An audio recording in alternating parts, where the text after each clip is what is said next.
नमस्कार. आलोय मी पुन्हा आलोय. सर्वप्रथम आतापर्यंत झालेल्या दोन्ही कार्यक्रमासाठी आपण या ठिकाणी थांबलात आणि अजूनही आपण या ठिकाणी आहात त्याबद्दल मी शाहीर मंगेश यादव तुम्हाला खरोखरच मानाचा मुजरा करतो, मानाचा मुजरा करतो, मानाचा मुजरा करतो. राजू दादा थोडीशी माईक जरा चेक करून घ्या. थोडं हॅलो हॅलो हॅलो हॅलो कृपया सगळ्या प्रेक्षकांना विनंती आहे, खास करून बॅक स्टेजला जे आहेत कोणीही गडबड गोंधळ करू नये. आता या ठिकाणी संपूर्ण समाज या ठिकाणी उपस्थित आहे. मी सुरुवात डायरेक्ट आता शिट्या मारून होतोय ना, शिट्या मारते. मी सुरुवात यापासून करतोय. एका वाचकाला न्याय देण्यासाठी एका वाचकाने खरोखरच जे प्रयत्न केलेले आहेत त्याच्यासाठी मी सुरुवात ही माझ्या प्रश्नापासून करतोय. आणि शाहीरांनी जो आमच्या प्रश्नाचं जो उत्तर दिलेला आहे ते माझे वस्तात शाहीर भिकाजी भोवड हे त्याच्यावरती 2 मिनिटं चर्चा करतील. नमस्कार. खरोखरच आज सर्व वसईला नागसंपाद्या सर्व माझ्या कोकणवासियांना आमच्या शक्तिवानांचा मानाचा मुजरा. खरोखरच आज खूप चांगला कार्यक्रम झाला आहे आणि त्या चांगल्या कार्यक्रमाचं श्रेय दोन्ही शाहिरांना जातं. महत्वाची बाब म्हणजे आज आम्ही दुर्वाली शाहीर आमच्या विकास भाऊ यांना विषय दिला होता. त्या फक्त 2 मिनिट आहे. तो विषय मी 2011 या साली विकास भावांबरोबर माझी कार्यक्रम झाला होता साहित्य संबंधी, त्यावेळी मी दिला होता. त्याच्यानंतर गेल्या वर्षी आम्ही पनवेलला दिला होता. त्यानंतर त्यांचे प्रश्नकर्ते उत्तरकर्ते प्रभाकरजी धनावडे यांच्याशी माझी 15 दिवसापूर्वी चर्चा झाली. त्यांनी म्हणजे छोटासा विषय ठरवला, बुवा तुमच्या प्रश्नाचं मला उत्तर सापडलंय परंतु तुम्ही विषय बदलू नका. कारण प्रश्नकर्ते माझे शिष्य संजय पेंद्रे आज हयात नाही, त्यांचा तो प्रश्न होता. त्यांच्या आत्म्याला शांती द्यायची होती आणि त्या आत्म्याला शांती देण्यासाठी मी प्रश्न तो बदलला नाही, तोच विषय ठेवला आणि विकास भवन यात उत्तर दिलं ते बरोबर आहे. आणि रंगमंचावर यायचे.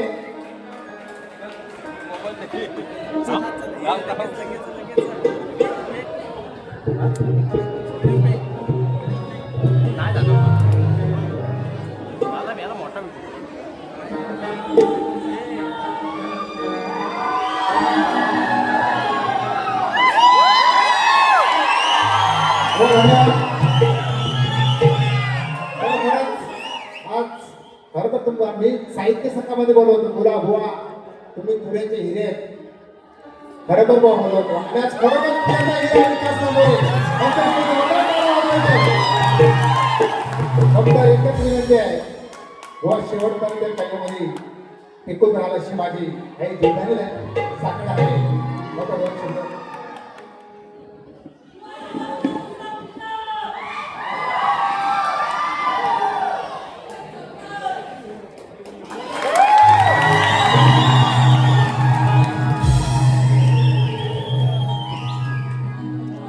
मंडळी, हा असतो खरा शक्य तुला, हा असतो खरा कल्पी तुला.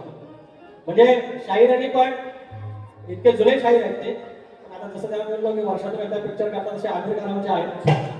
पण एक आहे की त्या शाहिराने देखील कमरेच्या खालचा एकही शब्द गायला नाही. मी प्रयत्न केला आणि मी तो तसा प्रयत्न करतो आहे. आमचं भांडवल घराणेच असतं. कलगी तुला तसं काय बोललं की कलगी तुला होतं त्याचा प्रकार नाही. कलगी तुला हा असतो ज्ञानाचा भाग.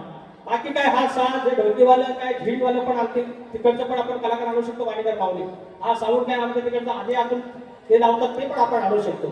पैशाने सगळ्या गोष्टी येतात. पैशाने एकच गोष्ट येते ती म्हणजे ज्ञान. आणि ज्ञान ह्या कलेमध्ये जोपर्यंत आमचे सूर्यकांत चव्हाण माऊलींसारखी मंडळी आहेत, डॉक्टर साहेब आहेत आणि असे अनेक मंडळी आहेत. यांच्यामध्ये आमचे चपडे बुवा नारायण चपडे माऊली आहेत. असे अनेक घराण्यामध्ये असे वाचक मंडळ आहेत. त्यांच्यामुळे हा कलगीतुरा जिवंत आहे. ही जर पिढी ज्या दिवशी जाईल आणि जर आपण ट्रॅकवरून बाहेर गेलो की कलगीतुराचा तमाशा 100% आणि तो आपण जपला पाहिजे. आणि आज आम्ही प्रश्न फोडला म्हणून काय तुरेवाला जिंकला आणि कलगीवाले आले असा नाही हो. तुरेवाला जिंकला हा कलगीतुरा जिंकला असतो. काय खेळायचा हा लोककला जिंकलेली असते. आणि मी एकच सांगेन आजचा माझे वस्त्र प्रभाकरने धनावडे यांच्या माध्यमातून फुटलेला आहे. आणि हा प्रश्नाचं उत्तर कैलासवासी संजय पेजले यांना मी समर्पित करतो. आणि तुम्हाला दुसऱ्या वाक्यात शुभेच्छा देतो. मला काय बोलू लागला प्रश्न प्लीज मला जास्त काय बोलू लागला.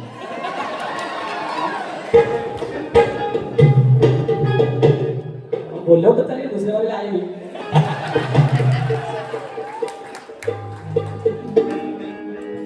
खरोखरच शाहीर बोलल्याप्रमाणे की प्रश्नाचं उत्तर अचूक देणं म्हणजे प्रश्न फुटला बरोबर आहे. हे हारजीत नाही आहे. हा प्रश्न जवळजवळ 2011 पासून चालू होता. म्हणजे आता 2026 मध्ये आहोत. म्हणजे त्यांचे जे वाचक आमचे प्रभाकर धनावडे एवढ्या वर्षात हा प्रश्न फोडण्यासाठी प्रयत्न करत होते. तर मी शाहीर तुमच्या वतीनं आणि माझ्या जमलेल्या सगळ्या समाजाच्या वतीनं या प्रभाकर धनावड्यांचं एकदा जोरदार टाळ्याने स्वागत करा. कारण जर आजच्या घडीला वाचक असेल वाचा तर वाचा. या ठिकाणी माझ्या जे कॉलेजला किंवा शाळेमध्ये जाणारे जी माझे बालमित्र या ठिकाणी माझा कार्यक्रम पाहायला आलेले आहेत त्यांना फक्त मी एकच नम्रतेची विनंती आहे की कृपया मोबाईलच्या आहारी जास्त न जाता पुस्तकी ज्ञान वाचा. त्याच्यामुळे अशी वाहवा मिळते. तुमच्या मोबाईल मध्ये घुसून काही मिळणार नाहीये. आज जर का त्याने 4 काय 10 काय 50 100 पुस्तकं वाचली तेव्हा कुठे आमचा प्रश्न आज फुटला. म्हणून वाचा तर वाचा. आता शायरांकडे येतो. आपल्याकडे वेळ फार कमी आहे त्याच्यामुळं थोडं शॉर्टकट मध्ये घेतो. बोलायला भरपूर आहे. जवळजवळ आता मला म्हणतात माझी ही 11वी बारी आहे. ठीक आहे तुमची ती लाईव्ह बारी झाली मी घुसली. मी फक्त तुमच्या रंगमंचावरच्या बारी मधल्या होत्या तर ठीक आहे ना. त्याच्यामध्ये फक्त मी वाहवाच केलं होतं. ते पण तुम्हाला वाहवा करून घेता येत नाही. यात काय मी काय वावगं बोलवतो का वरून? मी काय वावगं बोलवतो? चांगलाच बोललो ना. हो आणि एवढ्या चांगल्या बाऱ्या केली. बरं एवढ्या बाऱ्या करून सुद्धा यांना वेळेचं बंधन आहे का? आणि सगळ्या ठिकाणी काय झाले तुम्ही त्यांची प्रत्येक बारी बघा. सगळीकडे फक्त फरमाईश फरमाईश फरमाईश. नवीन असं काय? शाहीर एवढ्या मी नवीन 2-3 चाली नवीन गायल्या होत्या. एका तरी माझ्या चालीला उत्तर द्यायचं होतं. गाणारा दिलं कारण ती जुनी चाल होती. ते मलाही माहिती होतं की ती चाल मी सुद्धा ऑलरेडी तुमचं गाणं कॅसेटचं रेकॉर्डिंग आहे त्याला तुम्ही द्याल, पण मला त्याच्यामध्ये शब्द चांगले बसले म्हणून मी ते चाल लावली होती. जर का ती पण चाल नवीन लावली असती तर यांची हाय का हो?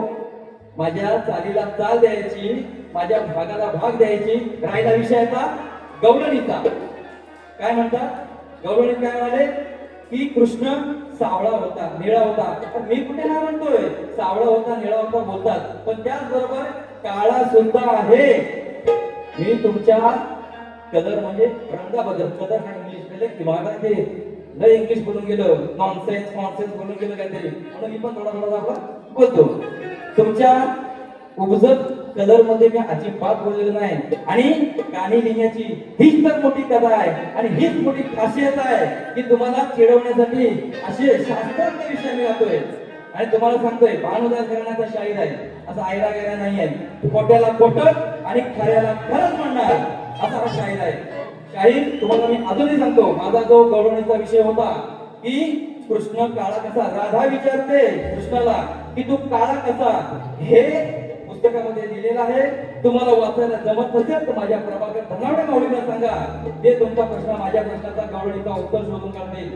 यानंतर फक्त मी थोडस बुवांच्या गाण्याची ताल देतोय, कारण बुवानी एक गण गाण्यासाठी जवळजवळ अर्धा तास घेतला.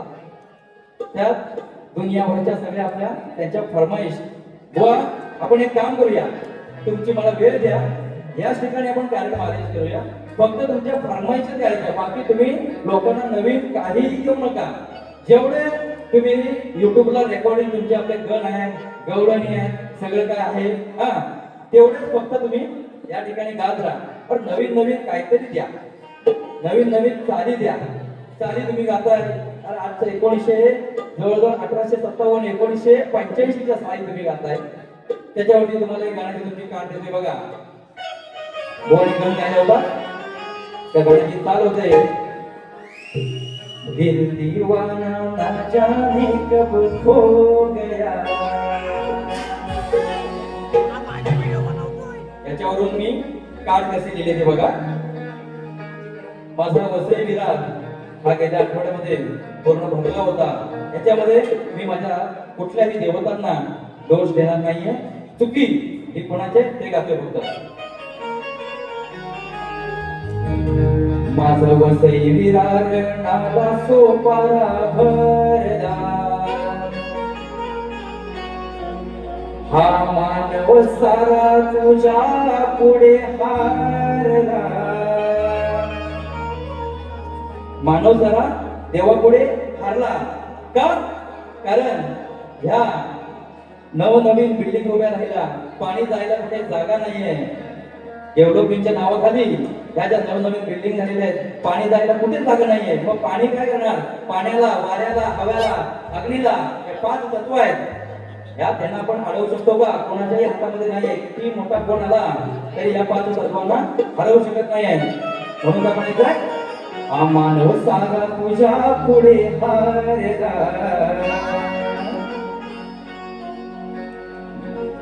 माझं वसई विरार नाला सोपारा भरला. नदी नाले ना भरून आले ना, नदी नाले ना भरून आले ना, रस्ता राहिला ना चांगला.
यानंतर एक महत्वाचा विषय की ज्या पद्धतीने शाहिरांनी आमच्या प्रश्नाला घेतलेला आहे आणि आमच्या प्रश्नाचं अचूक उत्तर दिलेलं आहे, त्याचप्रमाणे शाहीर मी सुद्धा तुमच्या प्रश्नाला हात घालत आहे.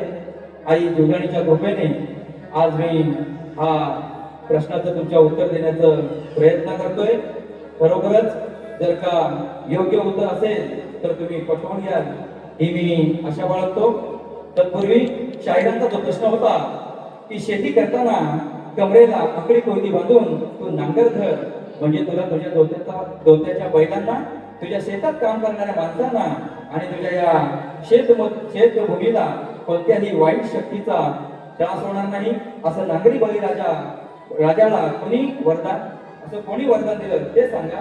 शाहिरांची टीप आहे की देव एक राजा आणि त्याचा परिवार आणि पौराणिक कथा स्वरूपात वरदानाची सविस्तर ग्रंथकथा आहे. तसेच शंकर, खंडोबा, ज्योतिबा वगैरे सांगू नये.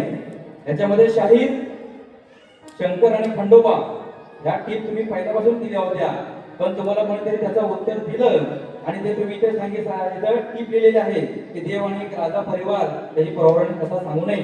याच्या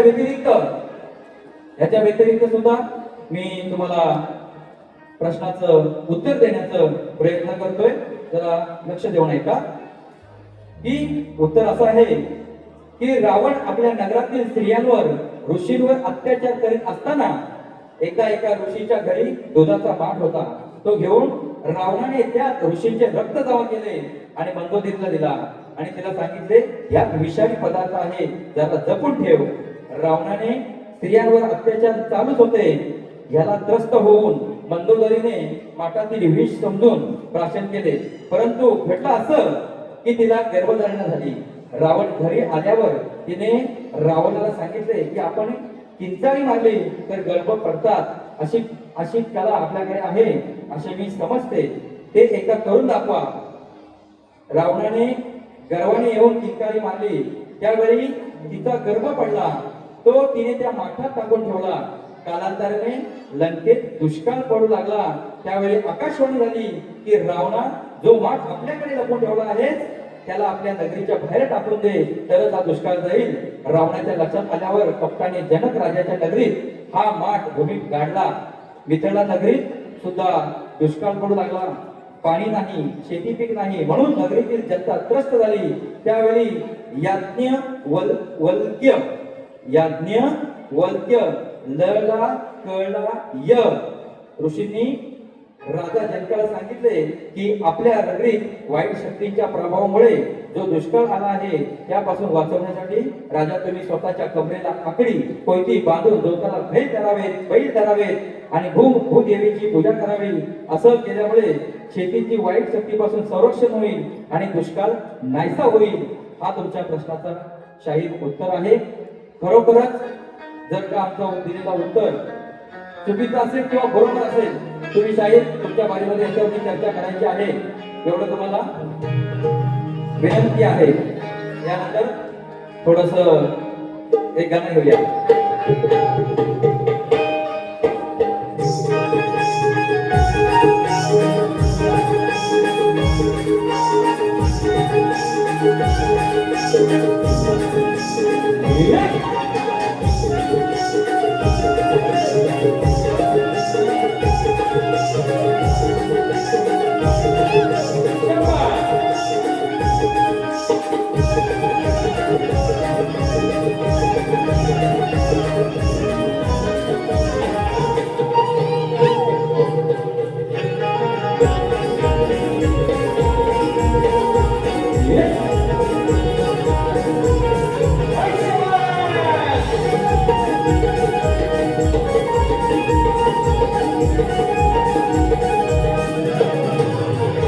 तसेच मायबाप रसिकांच्या मनपसंतीतून आलेलं पारितोषिक सदानंदजी सरवंडे यांच्याकडून 251 रुपये, आमचे इंगळे मावळी यांच्याकडून 200 रुपये आणि आमचे वसंतजी आगरे यांच्याकडून 100 रुपयाचं पारितोषिक आहे. एक आता गाणं घेतोय, वेळेचं थोडंसं बंधन आहे. काय म्हणायचं? मी पहिल्या बारी म्हटल्याप्रमाणे पाहुणा आलेत, आपल्याकडे पाहुणा आलेत ना, मग या पाहुण्यांना असं कशी जाऊन द्यायची? आता म्हणतील काय माहिती आहे, एवढा लांब आलो, 60 किलोमीटर मी मुंबईत नाही इथं आलो आणि ह्याने मला काय घातली? फक्त डाळ भात आणि बटाट्याची भाजी. म्हणून काय म्हणायचंय, पाण्याचा पाहुणचार हा झालाच पाहिजे. काय म्हणायचं बघा, पाहुणाला त्याच्या पाहुणचाराची.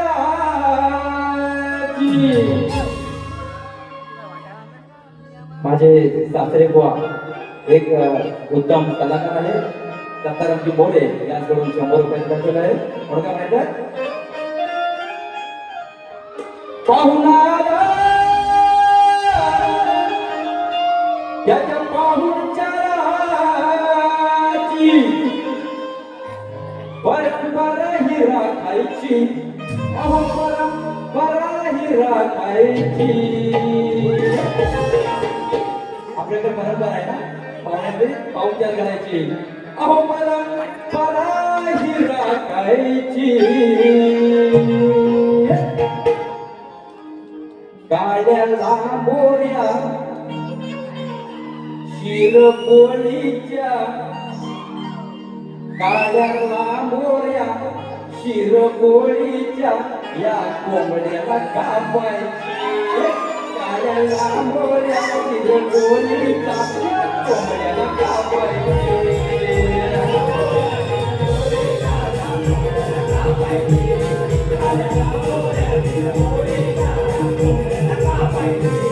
अरे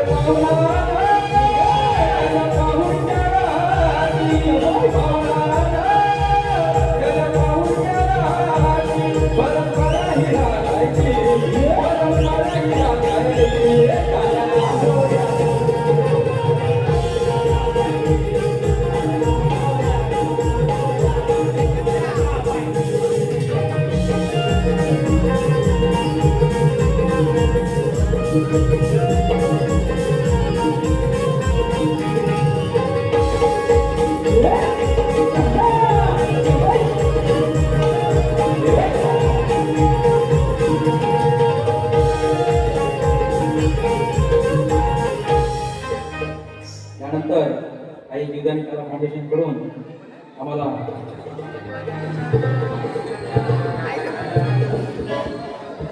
अरे बुवा तू हे टोपी ठेवलंस ना, आज गणपत कोणी ठेवली नाही टोपी फोडून.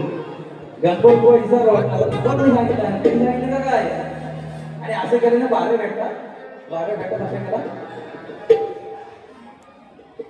आता गणपत बुवा विसरला असं टोपी पैसे ठेवायला, पण यालाच कळून वाटतं काय. असो तरी आई विधान कला फाउंडेशन जे नृत्य कलाकार आहेत त्यांच्याकडून 200 रुपये आलेले आहेत. आणि आमचे दोन्ही ऑटो यांस करून कोंबड्याच्या साठी 200 रुपये आले. उद्या घेऊन या आपण 200 रुपयाचा कोंबडा घेऊन या. यानंतर जवळजवळ पावणे 12 झालेले आहे. बुवांना सुद्धा आपल्या सुद्धा वारी आहे आणि त्यांना सुद्धा 12ची गाडी पकडायची आहे. म्हणून फक्त एक शेवटचं गीत मी घेतोय. शाहीर फक्त ओपनला जाणार, एक दिवस आपण भेटूया, मजा करू, रात्रभर मजा करू. आणि शाहिरांना फक्त एकच विनंती आहे की आता फरमाईश ही लोकांची आवड आहे, आम्ही मान्य करतो, पण त्याचबरोबर एकदा फरमाईश आहे ना एवढ्या पण घेऊ नका की जेणेकरून वेळेचं बंधन निघून जाईल. कारण तुम्ही जर का घेतला नसतात तर आज मी जवळजवळ मला अर्धा तास बारी करायला मिळाली असती. पण ठीक आहे, असो मी शेवटचे गाणे घेतो, फक्त माझ्या वारीचे शेवटचं गाणे घेतो. आणि हे जे गाणं आहे ते खरोखरच माझ्या ज्या लेखीवारी आहे, माझ्या ज्या सुना आहेत त्यांच्यावरती जो काय अत्याचार होतोय त्याचं एक शेवटचं समाज संबोधन घेतोय.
नको हे पैसे योजनेचं धन, नको हे पैसे योजनेचं धन, हे फुकटचं हे राशन, हो फुकटचं हे राशन, आमच्या मुली बालींच्या रक्षणासाठी, हो आमच्या मुली बालींच्या रक्षणासाठी, आणि छत्रपती शासन, आमच्या मुली बालींच्या रक्षणासाठी, आणि छत्रपती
याचबरोबर माझी दुसरी फेरी या ठिकाणी संपली.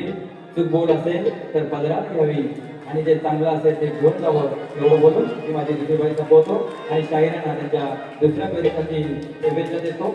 धन्यवाद. त्याप्रमाणे उपस्थित आहेत या सर्व 200 कार्यक्रम आहेत आणि यांचा आभारी आहोत. त्याप्रमाणे आपले मित्र विजय नामकर यांकडून जवळजवळ 200 आहे. धन्यवाद.